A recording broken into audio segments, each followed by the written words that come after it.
เขาไทยเอาเมียน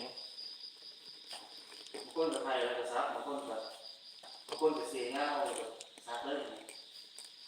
เป็นไฮเหรอเป็นไงนะอ๋อโว้ยมันซับมันได้ซับเลยลงไปดันโต๊ะนะเอาคือก็วานเลยเมียนก็ว่าเอารถไทยเลยก็วานเลย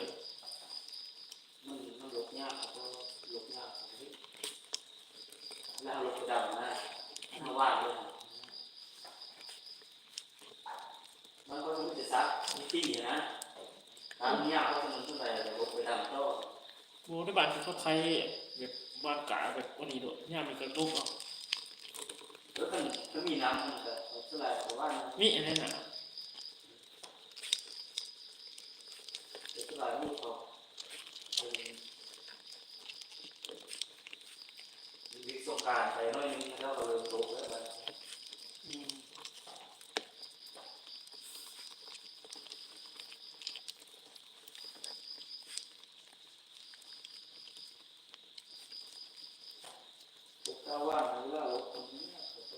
บ้านพุทธานั้นน่าไปช่วยบ้านอีกอย่างบ้านพุทธานเกียร์น่าไปช่วยบ้านอีกอย่างท่านนั้นเด้เราไปช่วยนะท่านเกียร์ชิติเดชท่านโอ้ที่เกียร์เกียร์เนี่ย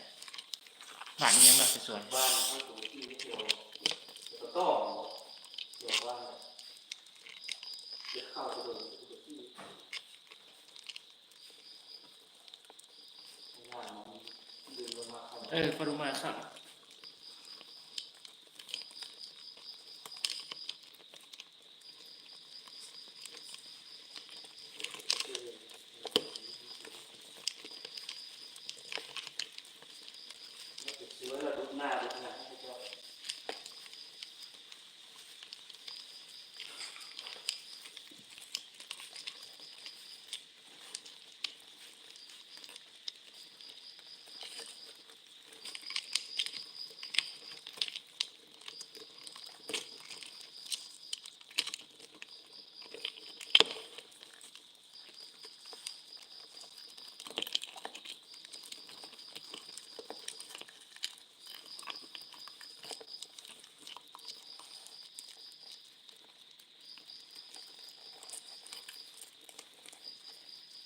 โม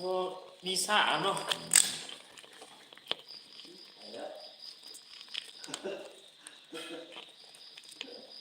นี่ภาษาของขวดซาเชนหนังกินนี่นะ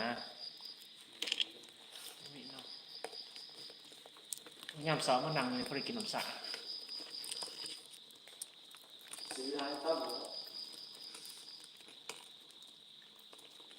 มันสิบินโดนเป็นไหมประตูยังเพียวมั้งจะออกมาจับ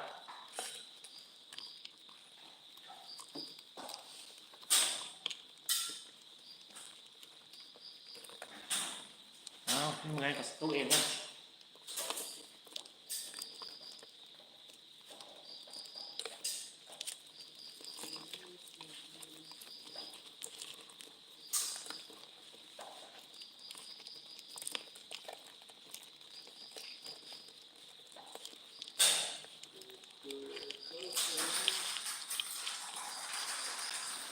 โอ้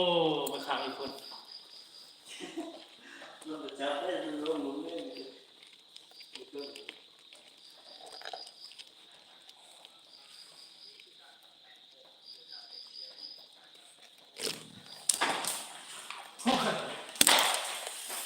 ี่สองใส่รถนี่ตัวเรื่องอื่นมาหาเจ็บตัวเก่าเงินมาเอาตัวเก่าอีก